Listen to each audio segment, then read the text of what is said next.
In this video I'm going to show you how to add multiple accounts on Instagram.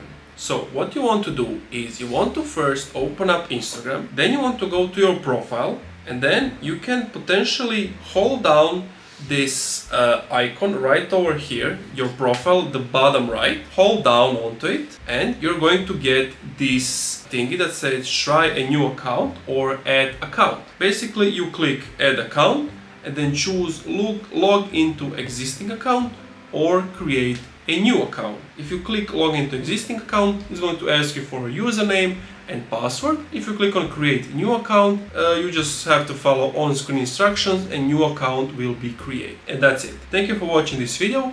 If you enjoyed, leave a like, comment, subscribe, and also if this video didn't help you out, let me know in the comments down below and I'll do my best to help you.